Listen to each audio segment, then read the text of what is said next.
Hello, everybody. Welcome to Ham Nation for September 15th, 2021.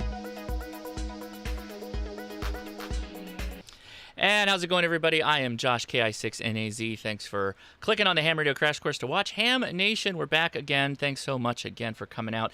We got a fun little show, got a lot to talk about, but a little light on the host today. A little bit light, but don't worry about it. We still have a lot of fun. Let's start with Gordo. How's it going, Gordo? What have you been up to? All is fine. Been playing antennas, and that's our mode tonight.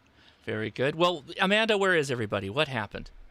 Oh, gosh. So first of all, it's Yom Kippur, so That's right. Joe Eisenberg couldn't join us. Shalom. Shalom. There you go. Very good. Don and Don are celebrating their 37th anniversary. My goodness, congratulations, Don. And I think they're out and enjoying a spectacular time there in Mississippi, even though it's probably raining on them still. Let's see.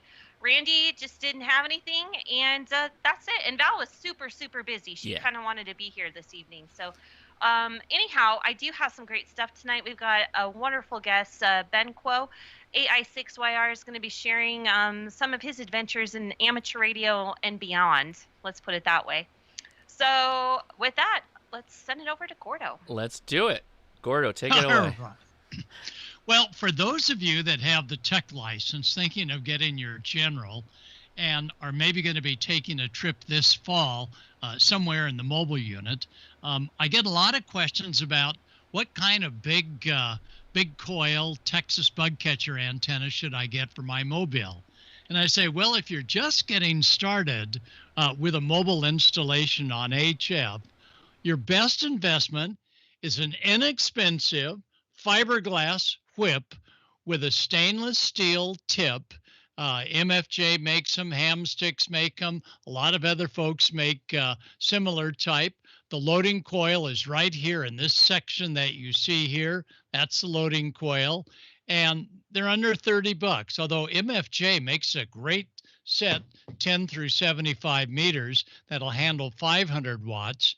And well, you're probably not going to run a half a kW mobile. The 500 watter has a much larger coil, and a larger coil you can do on those, or you could go for something with a larger coil like that. Or Josh says, I want something really manly. Well, here you go, Josh. Here's it. Yeah, that's what I need. And I think you may want to guy it as you head down the California freeways. So tonight we're going to talk about two of the prominent antennas. There's a lot of folks that have homebrew antennas that do a great job. But let's take a look at some of the more common antennas to get started. So Josh, if you would, there it is. That's the ham stick. It takes one antenna per band, and the tip whip is adjustable. You probably don't need to do any adjustments on 10 meters or 15 or 20. 40 meters, you either adjust the tip whip for the CW or data portion of the band, or tune it to the phone portion of the band. And on 75 meters, oh yeah, you really got to adjust that tip whip. And if you have one of these antennas, get out the hacksaw, because you're going to need to hacksaw off about 8 inches of the whip in order to get it to play on 75 meters. So that's a very common ham stick. And the nice thing about the ham sticks are they come in 6 meters, 10, 12, 15, 17, 20, maybe 30, for sure 40, 75, or 80, depending where you have the whip. For 160 meters, we'll show you about the only way mobile to get down on that band with a monster signal. So if you're planning to get started on HF, in 2 weeks, we'll show you the mounts that these easily go into, that easily attach to your trunk lid, so you're not having to bore any holes or anything like that. Now, that same antenna can also work with a base tripod mount like this. The tripod mount would love to be mounted on something conductive like a wet lawn as the other half of the 1/4 wavelength whip on top. But we made some tests, and 40 meters was about the lowest band that we could get to pop in using the tripod. But 20 meters, 15, 10 meters, 6 meters were perfect. The vehicle would be a much better ground. So when we need a vehicle for a better ground, there you go. Now, this antenna, the lightweight ham sticks, anywhere from 25 or 30 bucks to the expensive ones, 60 or 70 for the 500 watters, they go into a 3/8 24 threaded stud that's sticking up. And the PL 259 goes into the SO 239 on the bottom side of this mount. The mount is sturdy. However, what the antenna screws into is not sturdy. And Josh, could we for a moment go back to live action here? And I'll hold this up in the air. This is your typical mount. Antenna screws in there, and the coax goes there. And most important is, and I'll unscrew this, is that you don't lose, when you're putting this all together, this black little insert, because that keeps the center from shorting out to the mount itself. Now look at this. This is the weak point.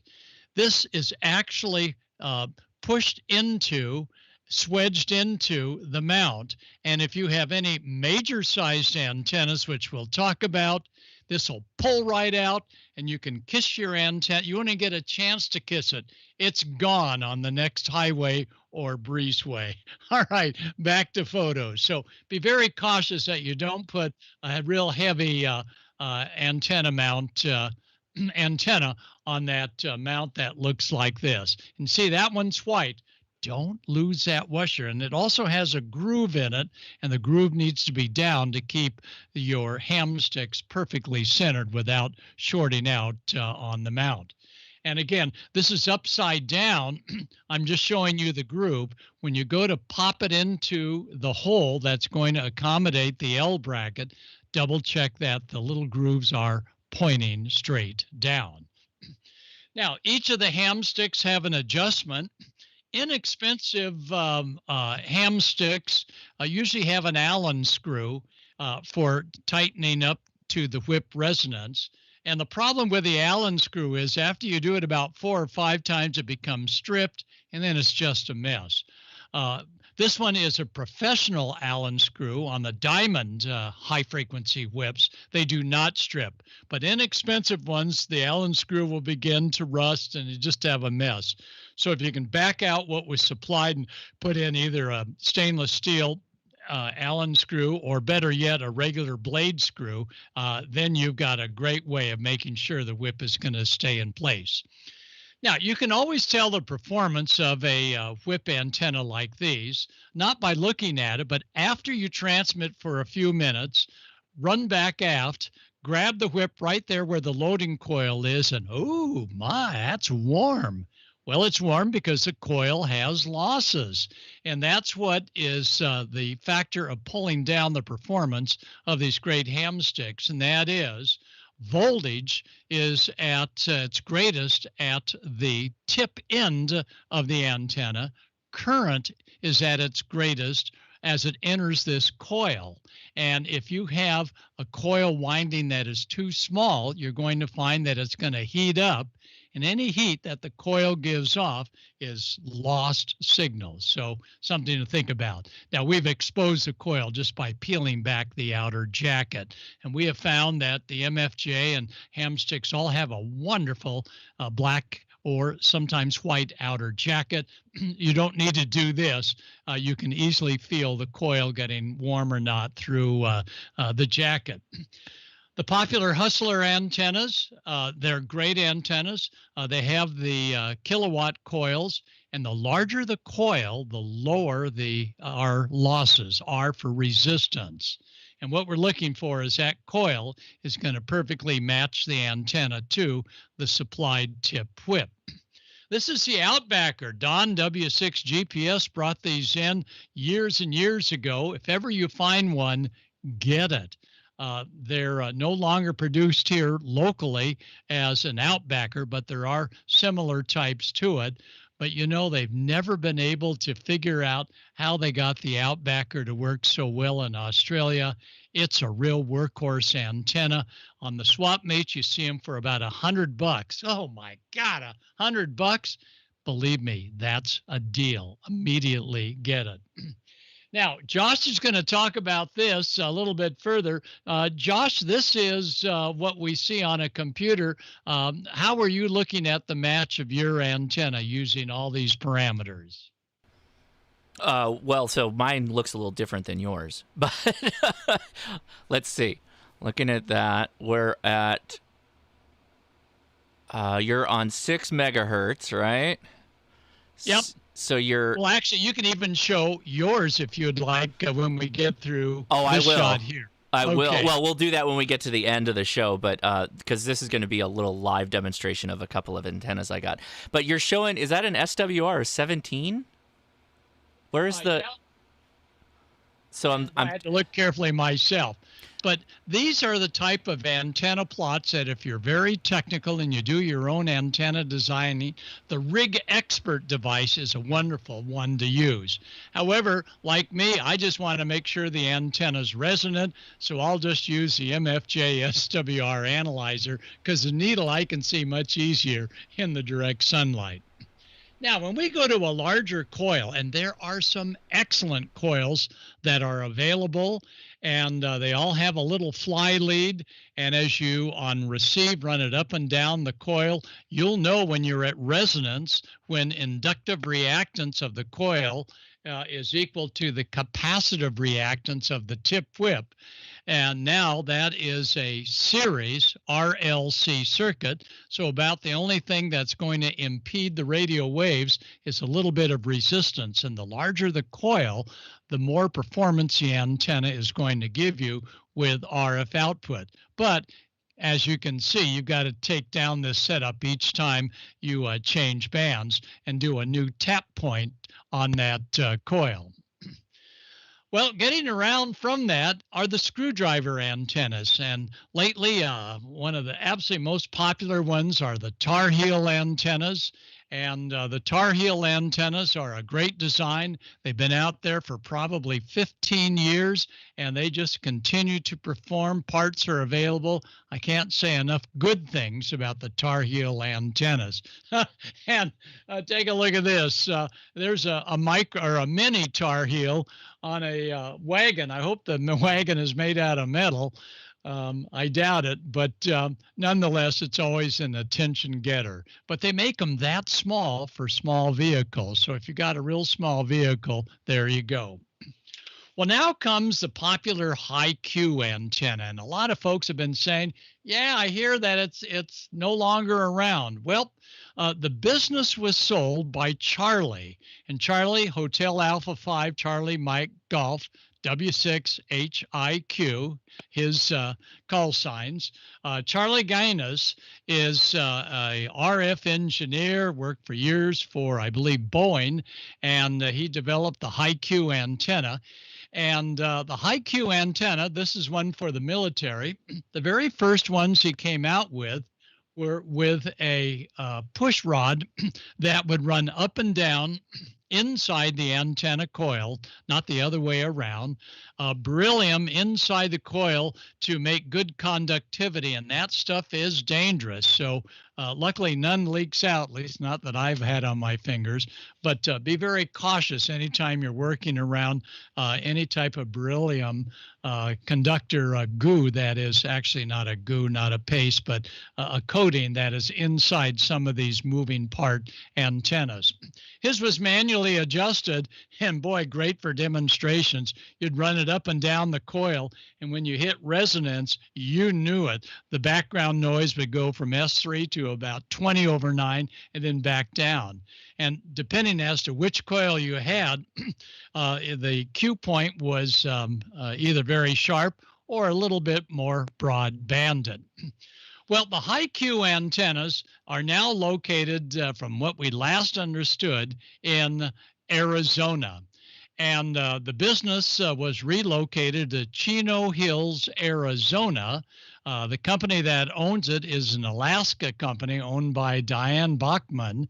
And assembly and shipment is going to be, they think, from Arizona, but it may still be up going to Alaska. So to find out more about the Hi-Q antennas, go to Hi-Q Antennas, and you can look at them on qrz.com, or go to Q Antennas, or go to Q Antennas and take a look. So right now, I think they are in, the Charlie sold it and they're putting it together, but not the antennas. That is the whole business plan. So if you find a Hi-Q antenna, hold on to it. It's a good investment, and we hope that they are going to begin production of them over again to Charlie specs. And Charlie was real particular who he let his company go to. There's the contactor on the inside of the coil. Other antennas have the coil on the outside with a contactor sleeve on the movable outside portion. This is the clear one, clear Lexan, so you can see what's going on. But again, be cautious. Never take apart an antenna like this and start messing with that contactor. Looks like about 20 meters, maybe 40 meters at that portion where it's set on the coil. And one winding of that coil will put you into a whole 100 or 200 kilohertz higher or lower. So it's got to be set absolutely great. Now, like Tar Heel, the Hi-Q antennas also came out with motorized. The motorized were sort of difficult to get right on the nose, so a lot of people would put a mark on the antenna to know where it is. Then Charlie got involved with the military. The military said, we'd like to just sort of see how this works for our high-frequency communications as backup to all that the military has. And they said, we want something with a big coil. No problem. Charlie Gannis, there he is. He's all set, ready to report for duty. And that's one of his antennas. And as you can see, it's a monster. And you can imagine going to a swap meet. There you go, Josh. You and I should go to TRW next time in one of these. Yeah, I wonder if I can have an antenna shootout. Can I fit that on my Nissan Leaf? Win. But the military, of course, uses these for NVIS. And the way that antenna is positioned now, it would be good for that. And of course, it does lay down, but it requires more than an L bracket. But that's one of the Hi-Q designs, and that's a view from one of Charlie's places in the Inland Empire. Well, then comes the testing, and Charlie has done a lot of work with the military, so he had all his full access passes to get in. This is a motorized version of, looks like it goes down to maybe 3 megahertz. Not a lot of military activity below 3, but a ton of activity from 3 to about 8. And this is on a mount, and there it is sticking out of the aft end. That is AFT. I'm being cautious here. The aft end of that, I don't know what that is, but anyway, it's a major air. What is it? It's an Osprey. Oh, that's an Osprey. Okay. Yeah. I'm glad you knew that. Well, anyway, that antenna, and we did some testing with it on some of the military frequencies with their permission. Here it is on their RIB, rigid inflatable boat, and they're using what the personnel are holding on to, all that metal frame, as the ground plane. And of course, that ultimately is grounded to seawater. And that antenna, motorized, was a great performer from what we hear. So you can always be assured that an antenna is a good performer if the military is that interested in augmenting what they have. Whoa, talk about Hi-Q. The Hi-Q is a workup of a coil and the correct upper radiator to achieve a very narrow bandwidth. And what that does is it cuts down out-of-band noise. the high Q performance, and this is the SWR nosedive on, I think it was about 3 megahertz. The high Q also cancels out a lot of in-band noise, brings the SWR down to 0, and as you can see, deep skirts. So it has to be absolutely tuned perfect for that high Q antenna to work. Leo at Kenwood Corporation, whenever you call Kenwood, get an LA phone number, you're going to get Leo. He took one of Charlie's antennas, and he's got it on the back of his vehicle. And he found out that the performance of the antenna really depended on that the trunk area of your vehicle, the trunk lid, absolutely has to be bonded, grounded, and double grounded to the chassis ground of the vehicle in order for any loose parts not to make or break contact, because he would see that originally before he did all the extra bonding, as SWR would sort of jump around. They thought, what the heck's going on? And it wasn't the antenna. It was not enough grounding onto what it was mounted to. Here's another view. I would like to see that coil up a little higher because it's going to begin radiating big time. Remember, voltage is at the highest point at the tip, but there's a tremendous amount of voltage going all the way down to where it's minimum at the feed point. And that's going to put a lot of RF right into the backside of anybody riding in the back seat. So it's a good antenna installation, running maybe 100, 150 watts, but I wouldn't run a lot more power. When you get down to 75 meters, these antennas all are not going to dip below about 2.5, maybe 2 to 1 without some help. And that help is unbelievably a shunt coil to ground.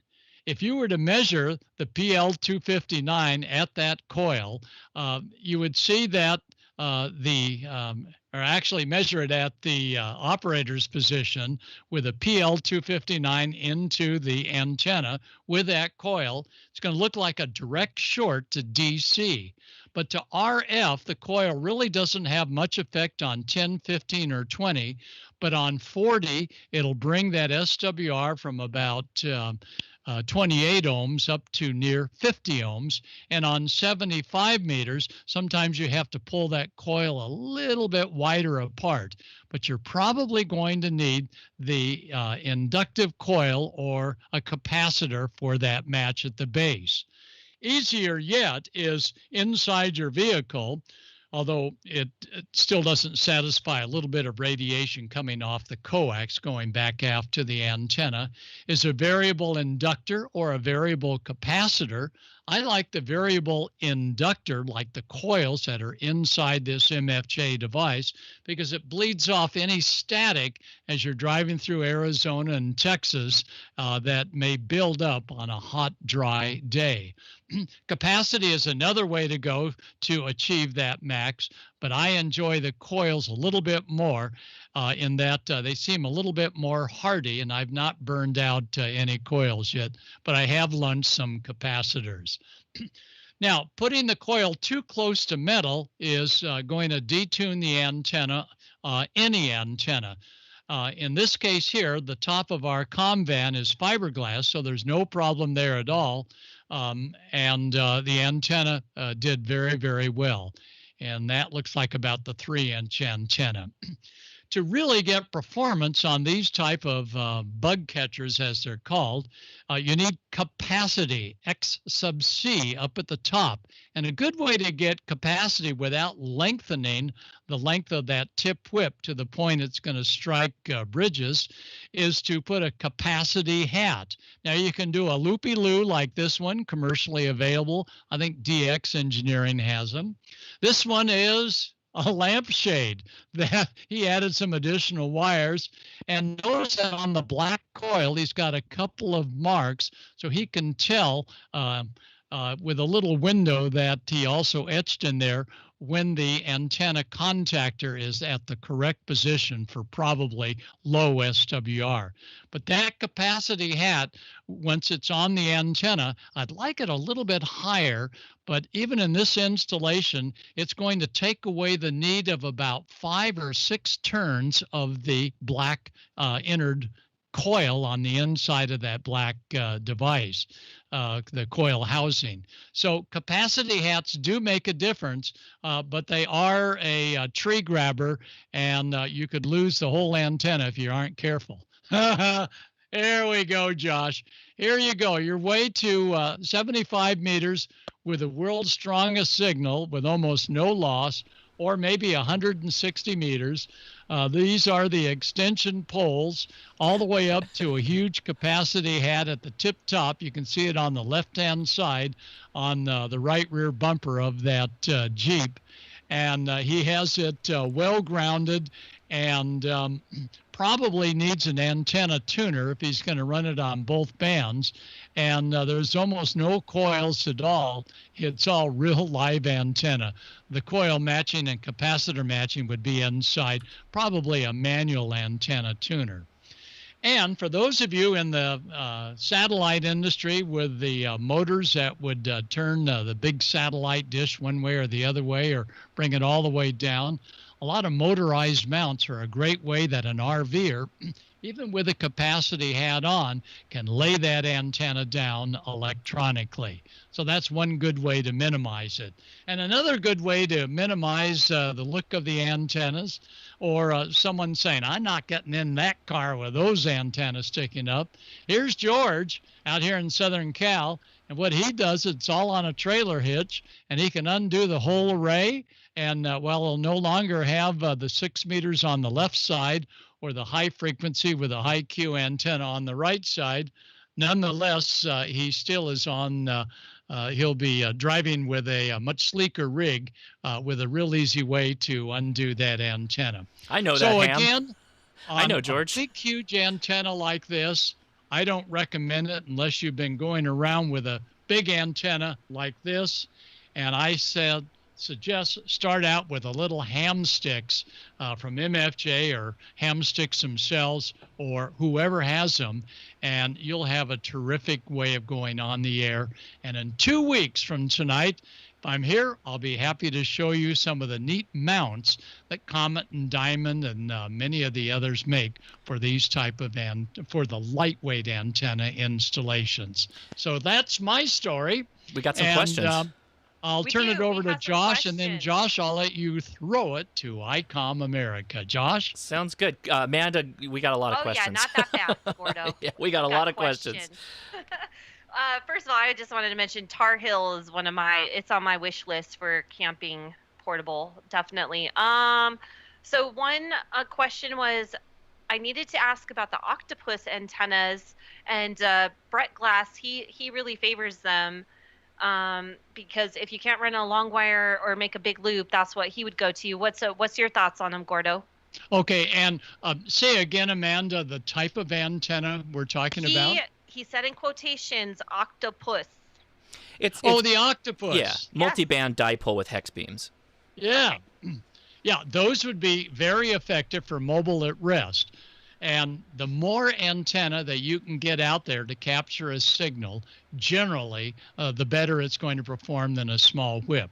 So yeah, the octopus would work, but it certainly is not one that you would leave fully erected and driving down the road, if we're thinking of the same one. No. So that leads me to my next question, where you see the bent over CB antennas and they're anchored down to the front, right? So once all these CBers upgrade to ham, and they have all these old whips, there was a lot of whip talk in the chat, Gordo. You should have been there. Anyhow, if it's an 11-meter whip, you should be able to trim it to work with 10 meters. Is that a true statement? Oh, yeah, absolutely. Okay. And the 11-meter whip, you need to cut off about 4 inches if it's just a straight stainless steel whip. And you can't do it with a pair of diagonals. You're going to have to use a hacksaw, have protective lenses on, get halfway through it, and then bingo, and it breaks. They make great 10-meter antennas. And I would first start with 2 inches off of it, look at it on an SWR analyzer. But for 10 meters, oh yeah, the CB whip would work wonderful without any change of mounting or anything other than unscrew it from the CB radio. And Amanda, did you know that they're now allowing FM on the 40 channels of Citizens Band? Yeah, yep. FM. But yeah, the CB 27 megahertz whip will work great at 28 megahertz by lopping off an inch or so, maybe 2 inches, 4 at the very most at the tip top. Wow, good to know. So there you go. You guys can find those old whips at garage sales, whatever. Put them to some good use. Next question. 40 meter, again, I was just picking up on chatter here. 40 meter hamstick may work on 15 meters, but only Gordo can give the best answer. What do you think, Gordo? I have tried it, and I get the SWR down to about 3 to 1.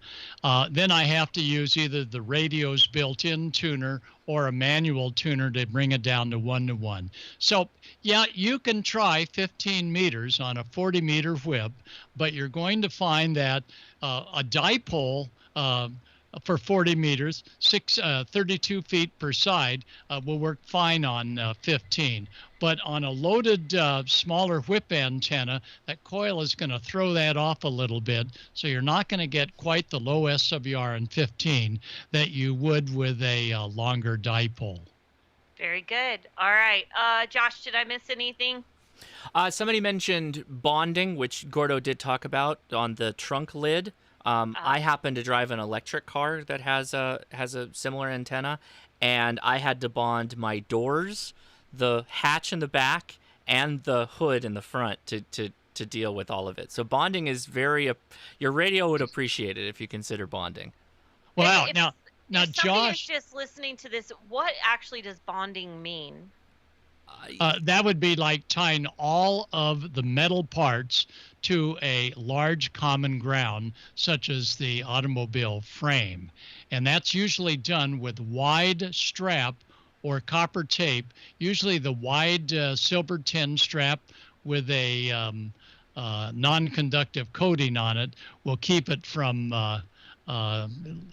making contact with anything else as it's going down. So it's the tying together the other half of the antenna's performance, because the antenna's a quarter wave and the bonding to your vehicle is a quarter wave. But Josh, I have to ask you, what's it like on high frequency in an electric car? Can you get any reception? Yes, absolutely. Yeah, absolutely. So a couple of things that freak it out a little bit. If you're familiar with electric cars, they have regenerative braking, which when you stop accelerating, the car will kind of pull off the momentum and try to recharge the batteries. Well, that's a big, or not a charge control, an inverter that's in your car that's doing that function.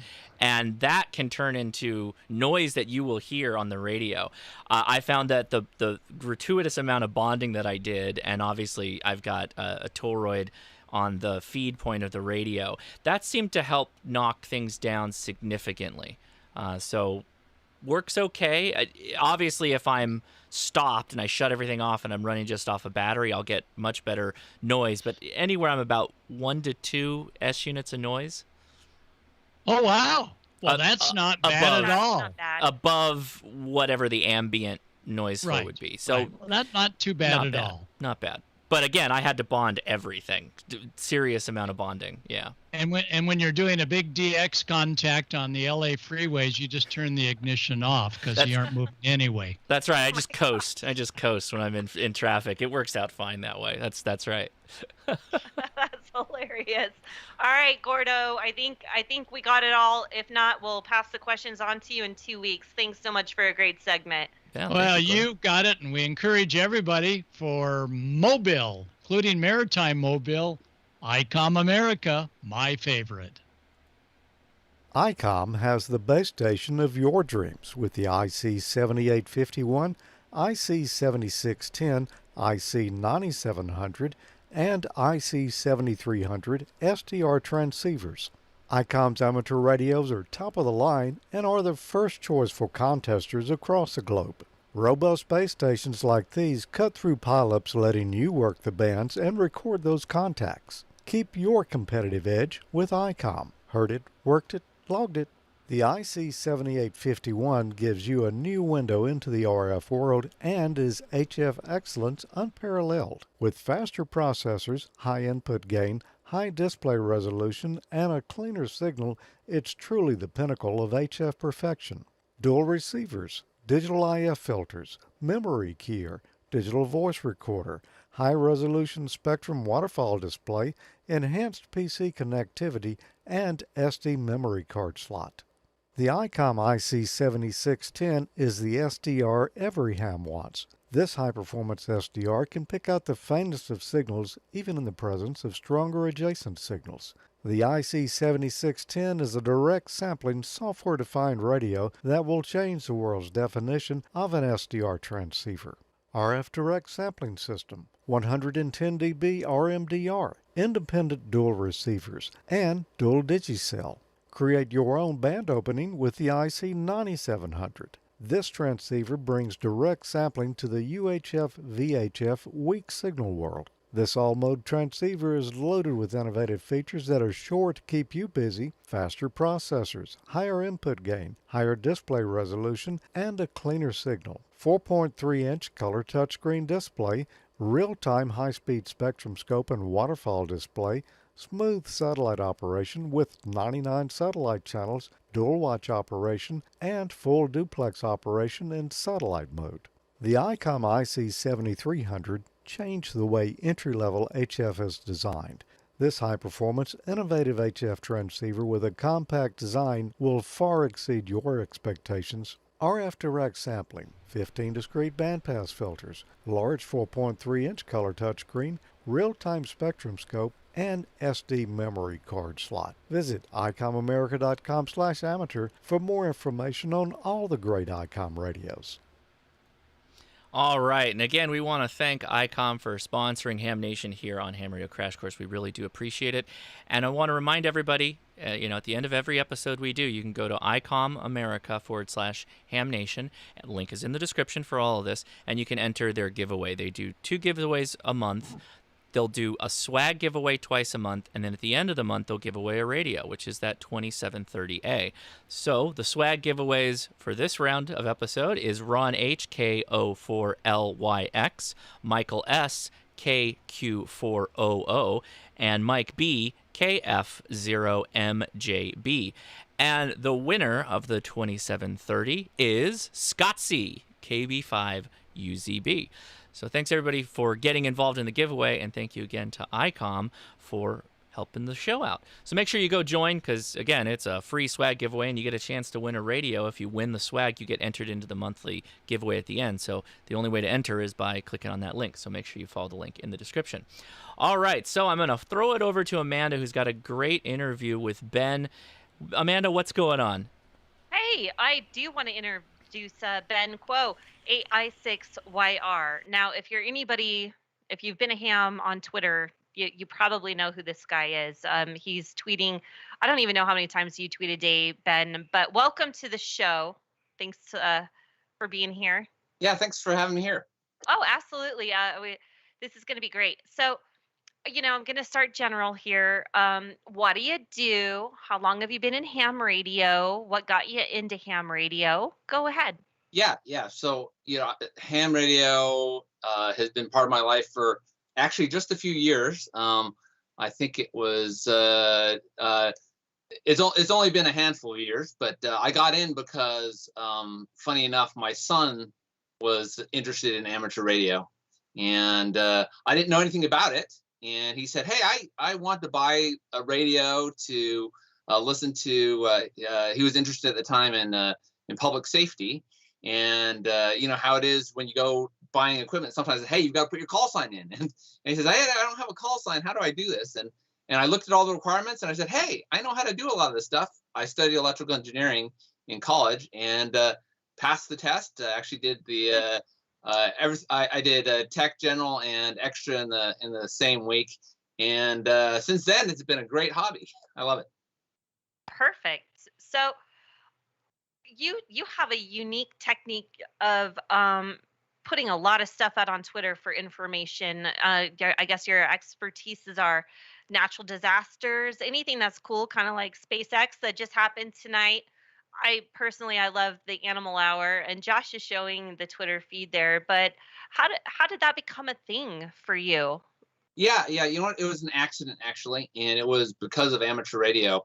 I think most of your viewers probably know that public safety, responding to disasters, emergencies has been part of amateur radio since it's the beginning, right? We are known for, if you look at it's funny because you look at the stories from 19 whatever it is, and it's always the amateur radio operator, pulling up the radio and helping to get the message out. And that's how I ended up on Twitter. It was actually Hurricane Maria in 2017, and I didn't have a Twitter account before then.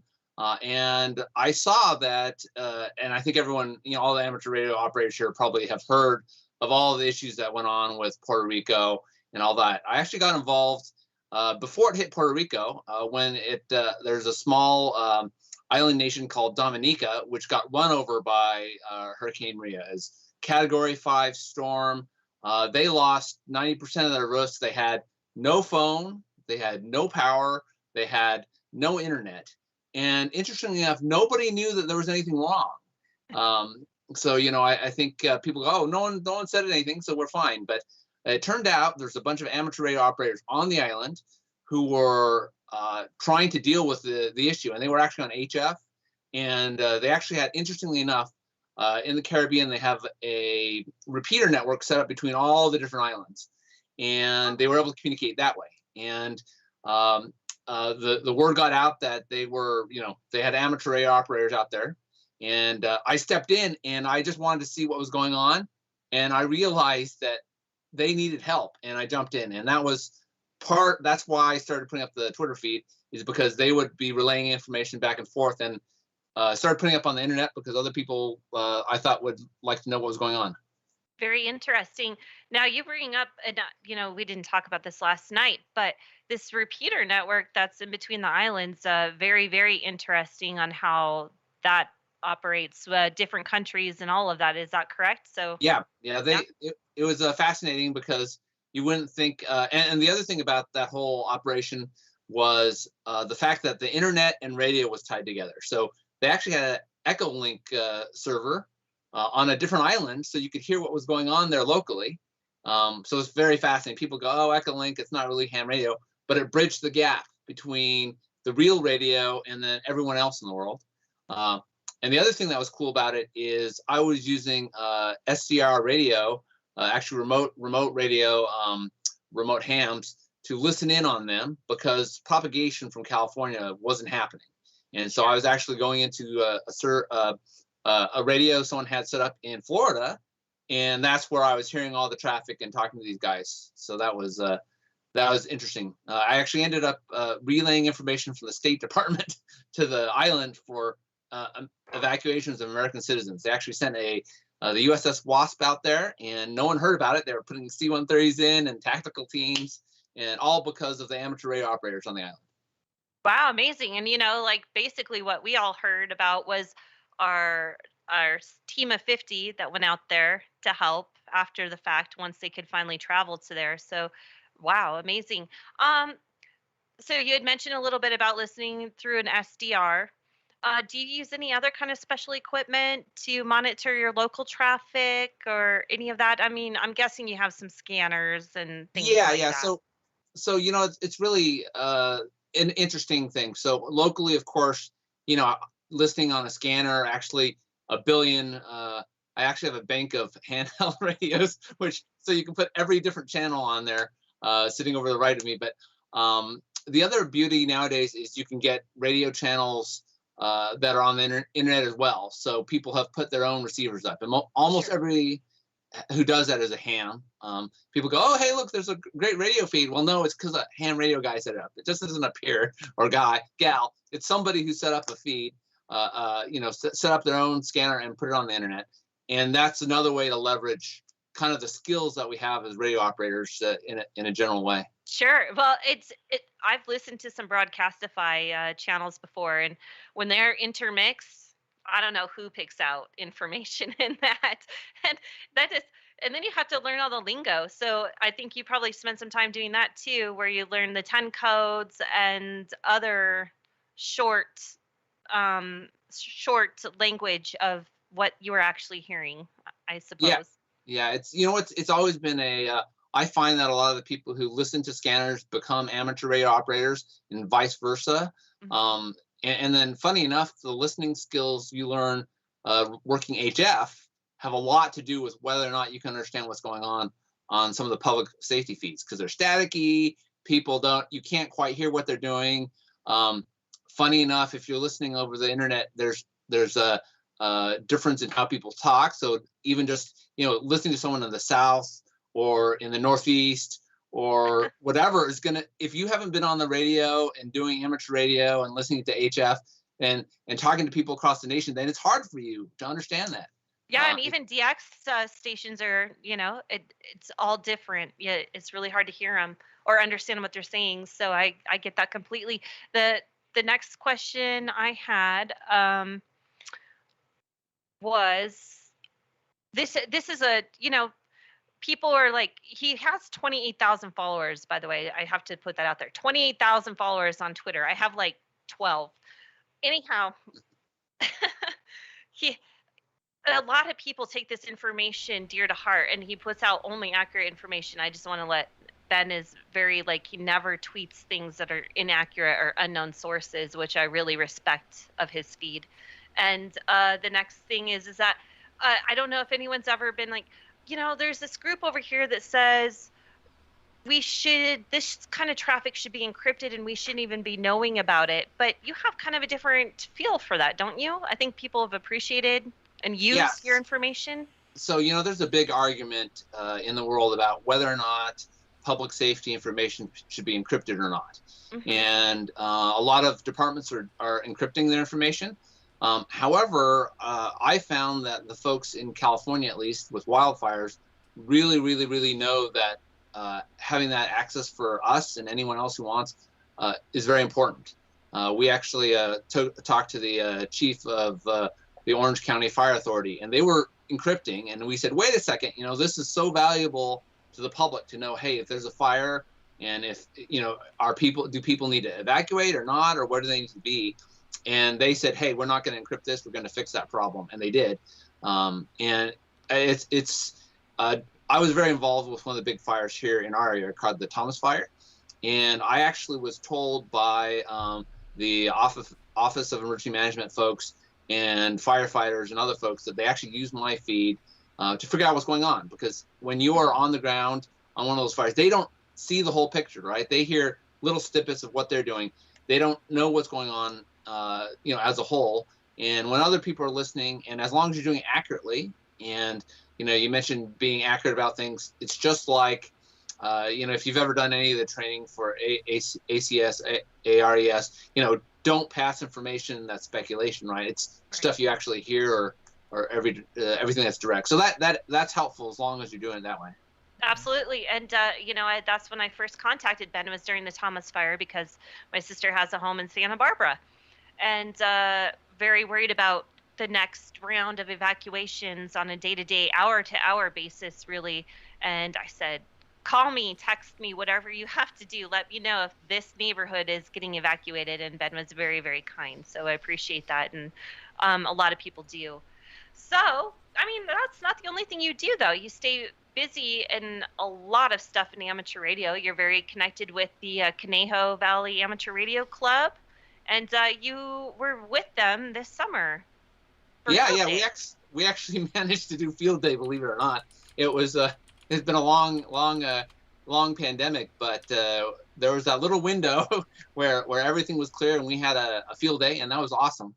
That was got to set up in a field and and made lots of contacts. I ended up running CW there. I love doing the Morse code stuff. So yeah, and Josh has shown some of these pictures, and the reason this really caught my attention is because I like cyber stalk everyone we're going to have on the show, right? So I searched Ben, and I see that he took all the pictures for Conejo's field day. But the funniest thing is one of the guests that were there, you guys and gals, you're not going to believe it. And we saw some of these pictures, but Dr. T ended up there, our favorite, right?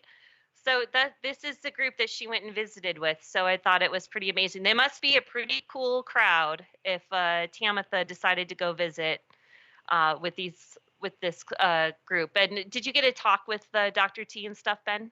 Yes, yeah, it was great. It's always great to have an in-person meeting with somebody who watched love the space forecast stuff, and especially since she explains it so clearly. For those of us who don't know what the heck, she really does. I think we can all agree on that. Is that she really puts it down into terms that we know. Get on the radio, stay away from the radio, plug in, unplug. You guys are,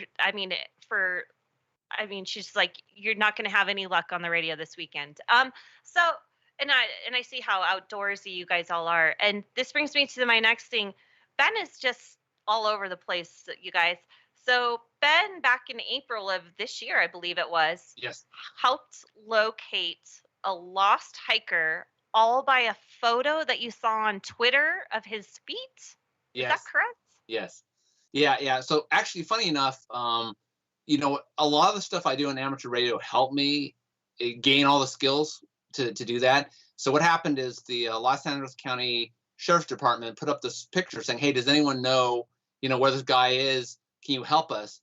And I actually was able to figure out where he was using satellite photos and determine his exact latitude and longitude, and he was rescued. So that was a nice thing to see.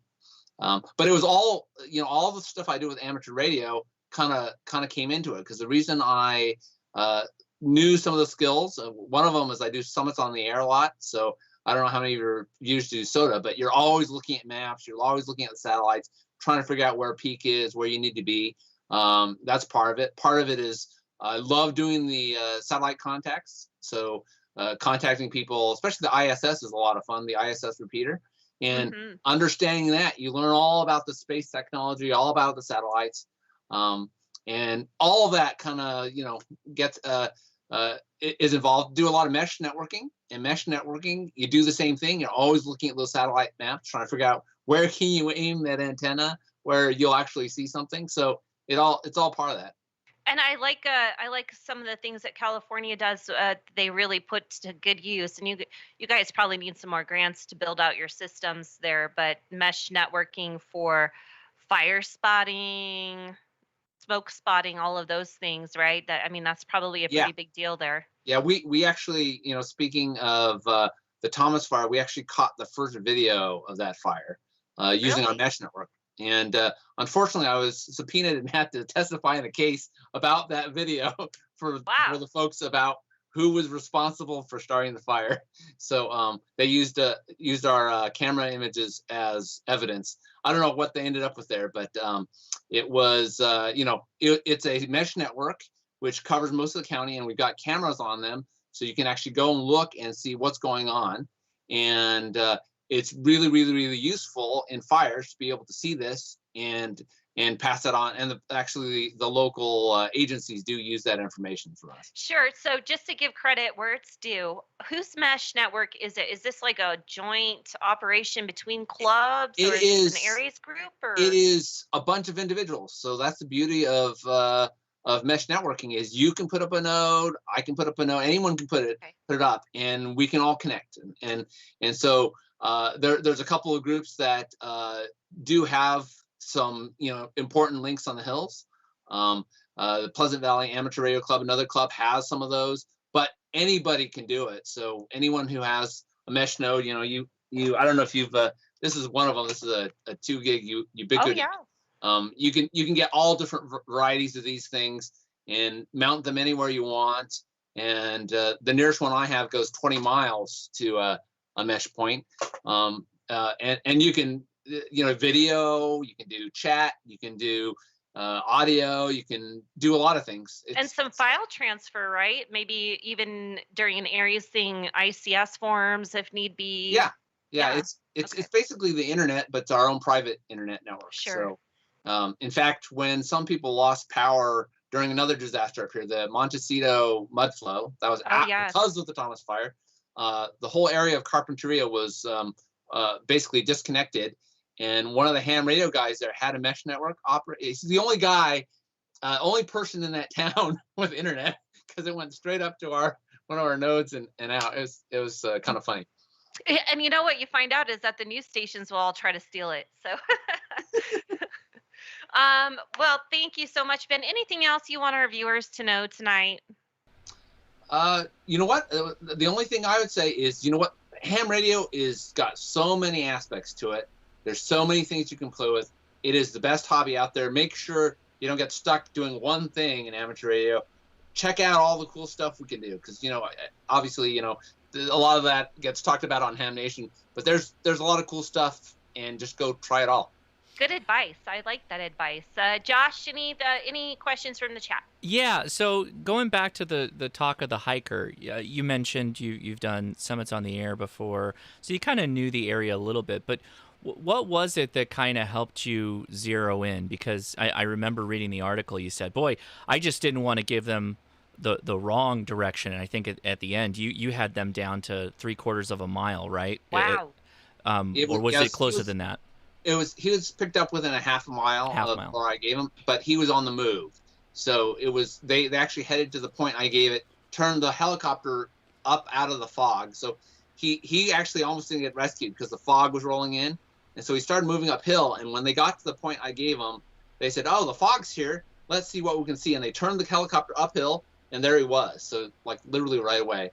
But the thing that tipped me off to where he was is the pattern of the ground and the topography below his feet, and using the satellite tools that are out there. And there's actually a satellite gives you all the recent images of the place. It's called Sentinel-2. It's free, and you can actually see what the patterns look like on the ground. And if you do enough soda and aligning antennas and looking at maps, then at some point you learn how to figure out where things are, and that's the geolocation thing that Amanda was talking about. Interesting. So what was the name of the app again that you used for the topography?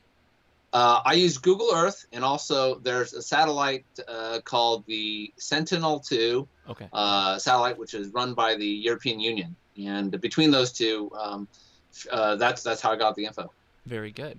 Obviously, that's amazing. I'm still blown away by this.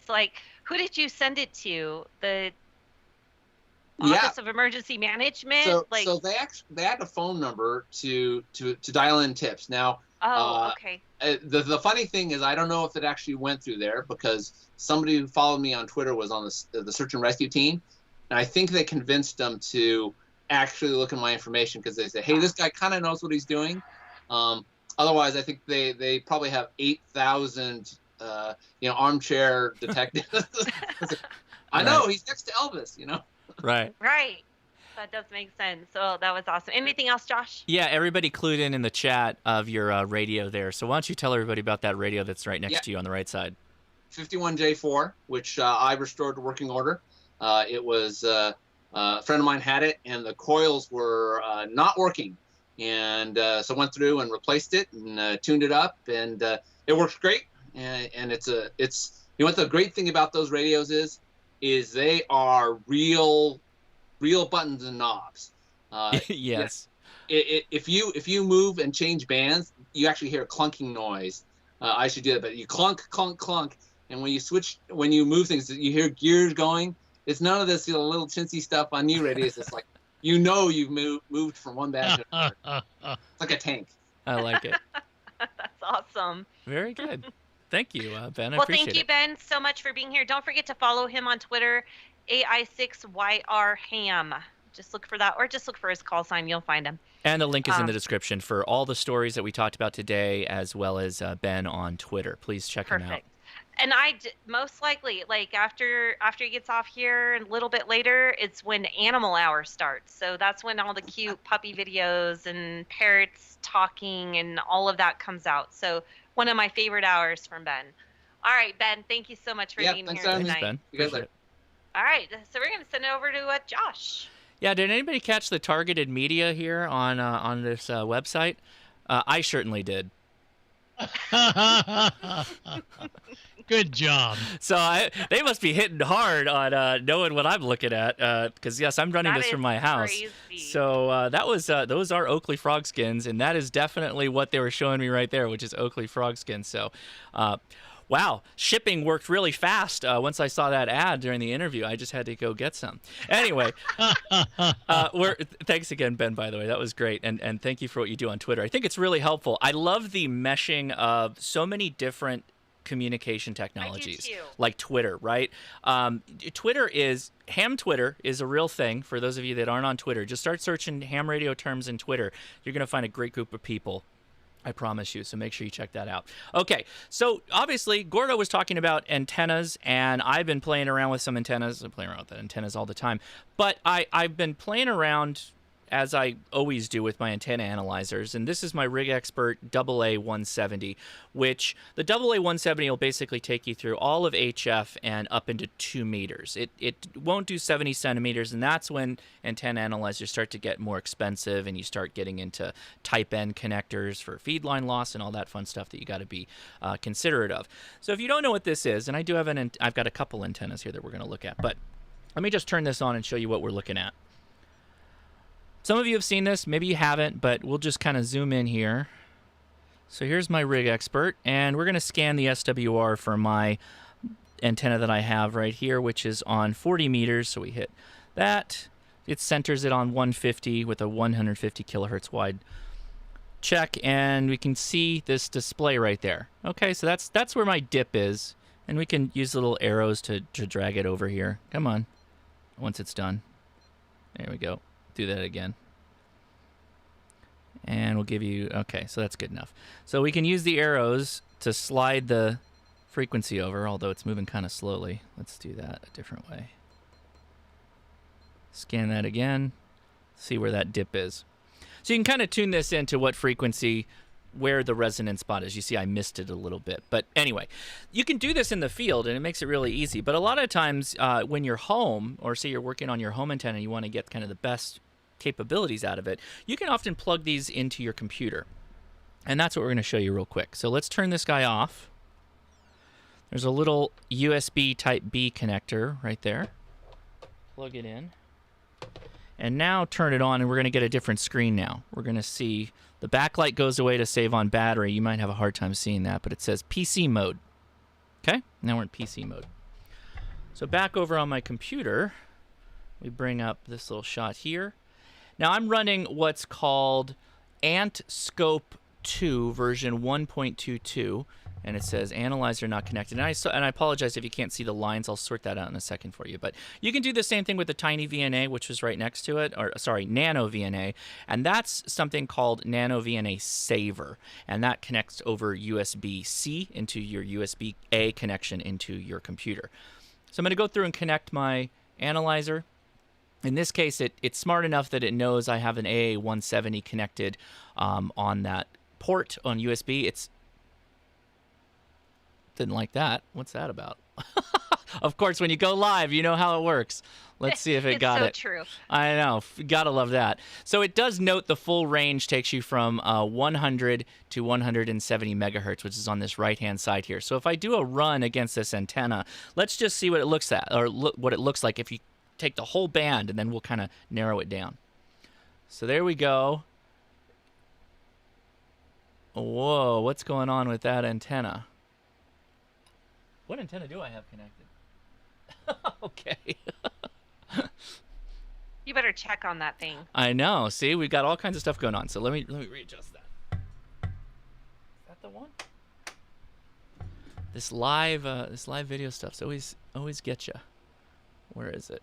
Okay, let's do center range. We'll take it down to 70. 7120, and we'll make the range 200 megahertz, or 200 kilohertz. Okay, so I'm going to adjust it down to 40 meters, and there we go. So now that little gray bar you see in the middle is the 40-meter amateur radio band. And it shows the dip is, it's 7.080 megahertz. That's the resonant spot, at least from the SWR, which we'll take another look at this in a second. Let's say I was building a dipole, and I'm doing this in real time because I've got an antenna that will demonstrate this. But let's say we were building a dipole, and that was the resonant spot. And we're like, well, that's too low. I wasn't going to do single side or CW. I want it for single sideband. So we want to shorten those elements, those legs a little bit. So let me just adjust this a bit. The secrets of live video here. Let me do a rerun of that scan. And so now we've shortened the elements a bit, and look at that line. It's starting to go up my meter. Nice. And so now, where's our low spot now? Well, when this finishes, we'll be able to look at that. So the low spot is about 1.27 SWR right now. The advantage of using the computer software is you get this big screen that you can look at because it's on your computer, but it breaks up the information in different tabs. So here's your phase angle line, which if we take it up to the low point, which is going to be right here, that is at 1.2 SWR, where the phase angle hits the zero, crosses the zero line.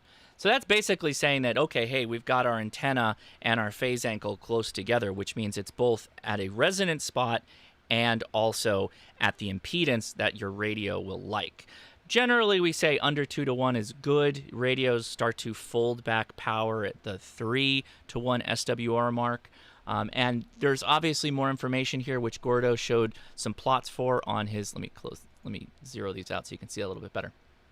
This is more information that if you were going to get into building antennas or building coils or making multiband antennas, that you would start to dive into this. But just for at home, and if you just want to get your antenna up on the air, that's kind of a good place to start, is check your phase angle and then check where your SWR curve is.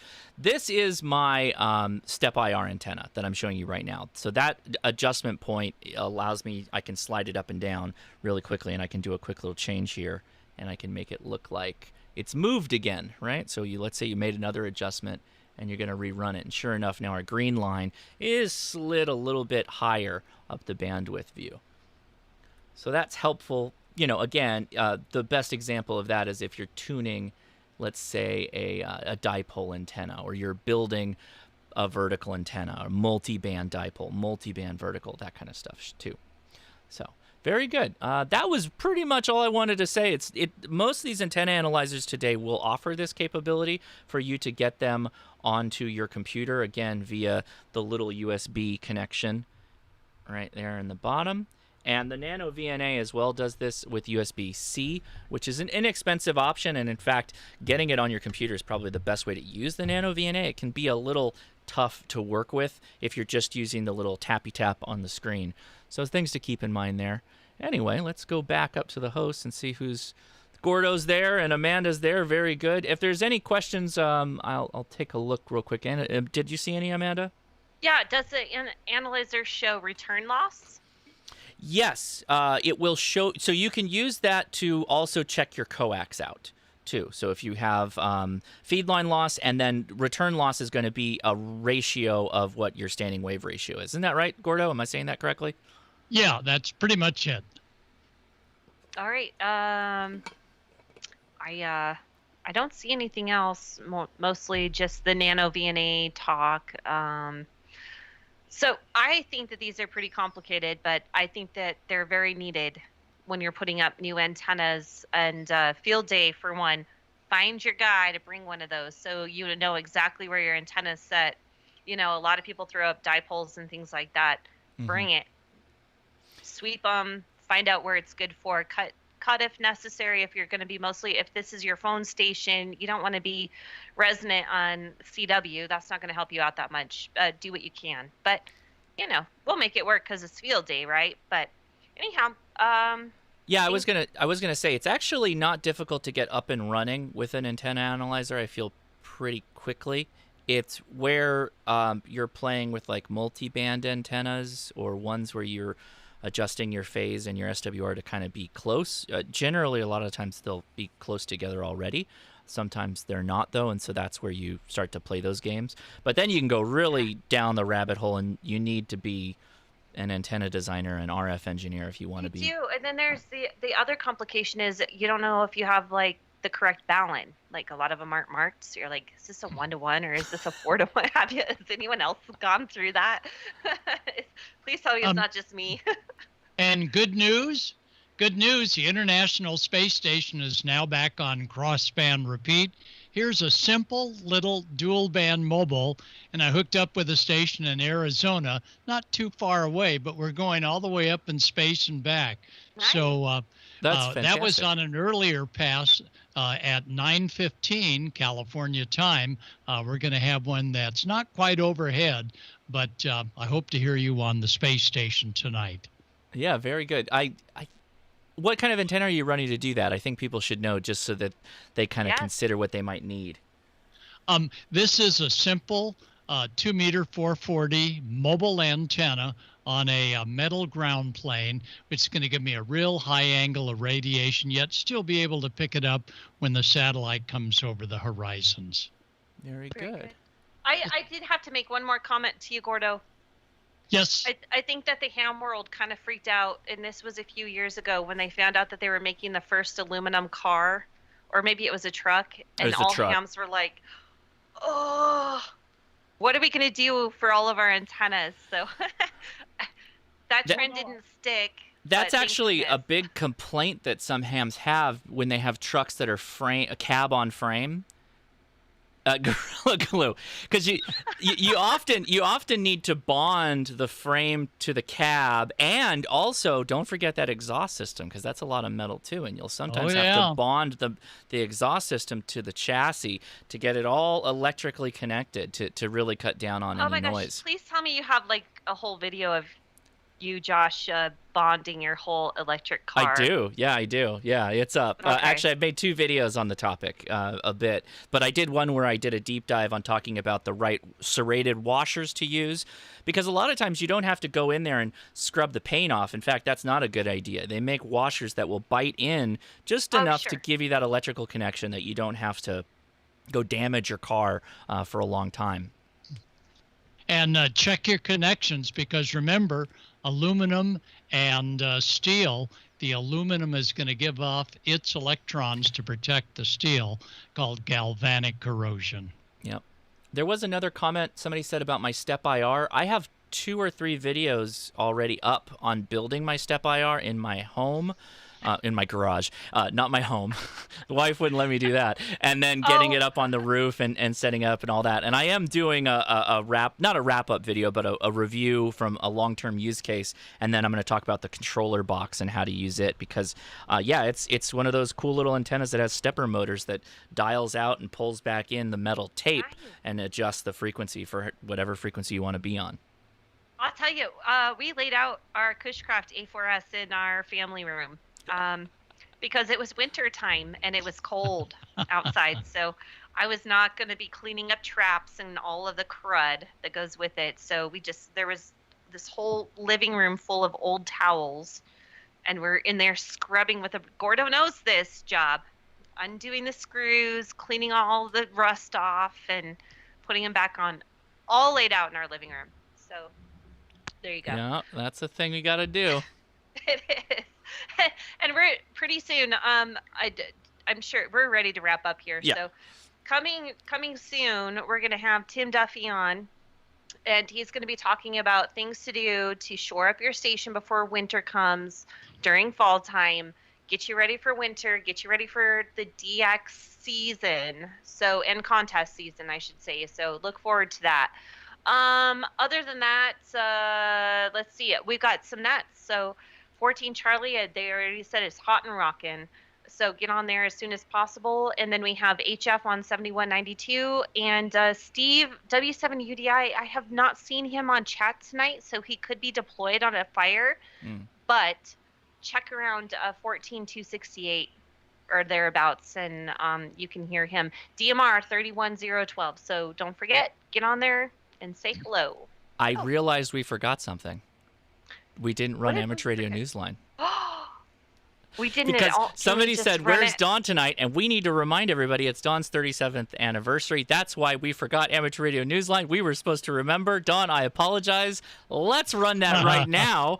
Thank you, everybody, for reminding me. And there will be no Discord tonight because I got too much I got to do, and I've got to do the podcast and video edit and all that fun stuff. So without further ado, we're going to go right to Amateur Radio Newsline, and then we'll talk to you here shortly. Oh, boy. We really... From Amateur Radio Newsline report number 2289, this is Ham Nation headlines for Wednesday, September 15th, 2021. An update on the wildfires plaguing the U.S. West Coast. In California, the Caldor fire hasn't just left its impact on residents and business owners in the more than 200,000 acres it's destroyed. The animals who live there are suffering as well. Amateur radio operators are stepping in to help these victims of this historic blaze, too. Here's KK6ITB with the details. As flames of the Caldor fire began sweeping perilously close to their homes starting in mid-August, residents were quickly evacuated to safety, often having to leave behind their pets and livestock. That's where hams in the El Dorado County Amateur Radio Club and members of its Neighborhood Radio Watch program have stepped in. They've been providing radio communication support to those who have not forgotten the animals. Radio operators have been assisting the South County Large Animal Rescue Group, El Dorado County Animal Services, and the various emergency response agencies around California. The hams themselves are getting support too. They're being joined by volunteers in the club's Neighborhood Radio Watch program, area residents using inexpensive General Mobile Radio Service, or GMRS, radios. The club reminds people in the affected areas to contact El Dorado County Animal Services or the shelter if they have animals they are concerned about. You'll find the phone numbers in the printed script of this week's newscast at arnewsline.org. For Amateur Radio Newsline, I'm Ralph Squillace.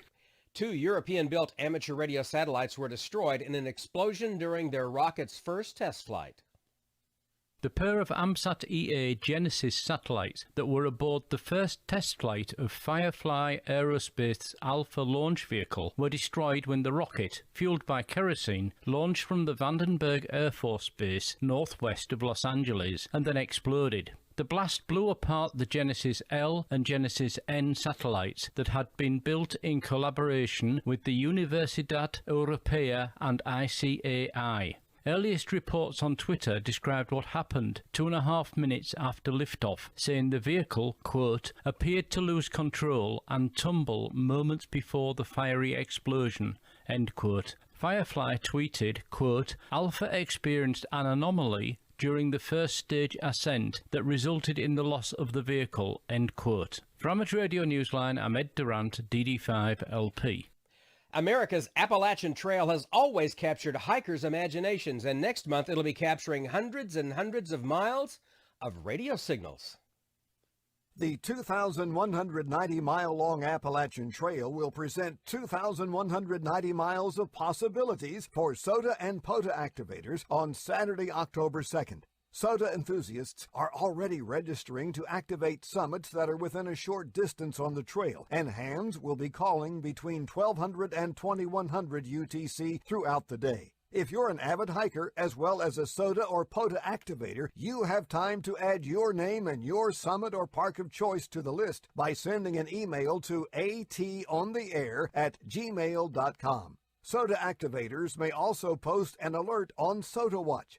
This event is being held on the same day as the W7A S2S 10-Point Madness, so it's recommended that SOTA chasers stand by and defer to summits calling other summits. For details, visit the Appalachian Trail on the Air website. For Amateur Radio Newsline, I'm Jim Dameron, N8TMW. And that's all from the Amateur Radio Newsline, your independent source for amateur radio news for 4 decades and counting at arnewsline.org.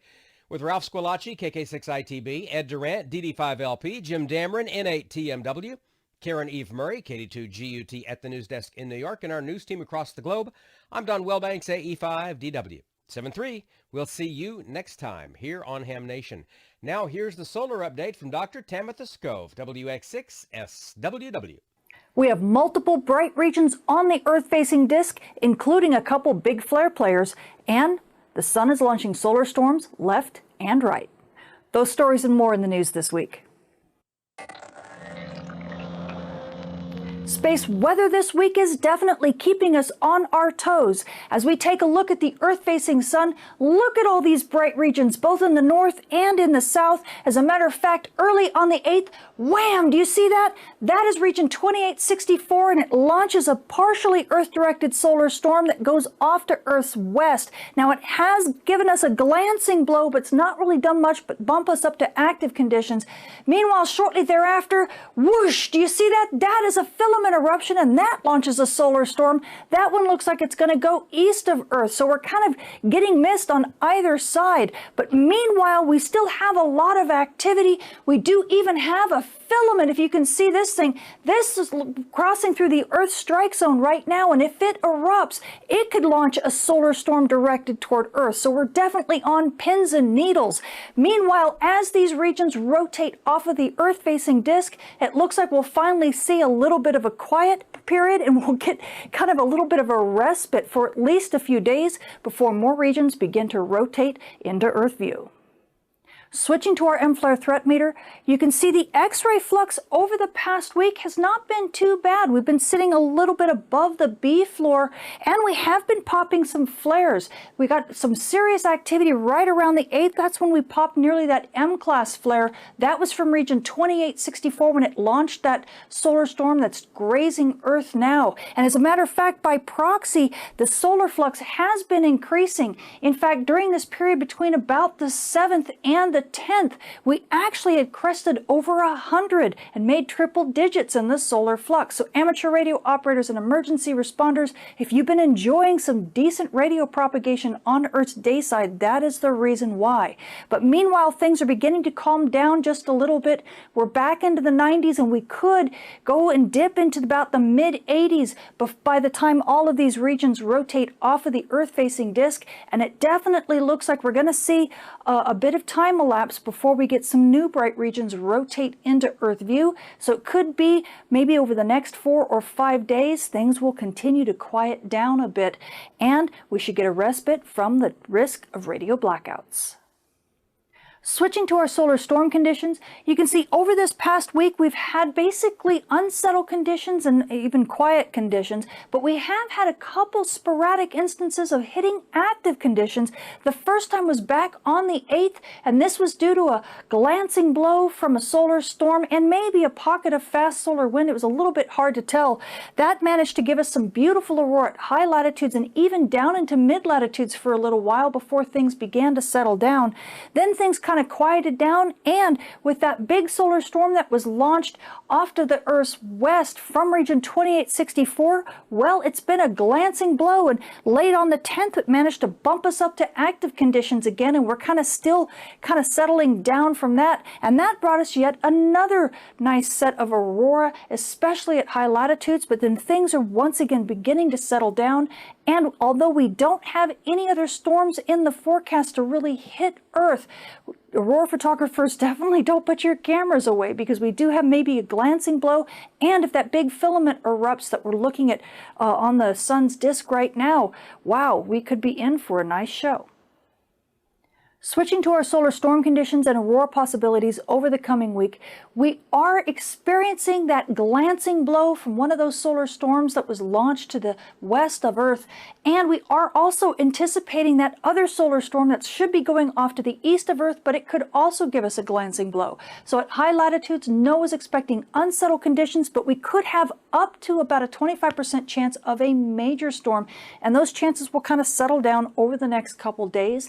At mid-latitudes, we're also expecting unsettled conditions, but just in case we get that glancing blow, we could see as much as 15% chance of active conditions.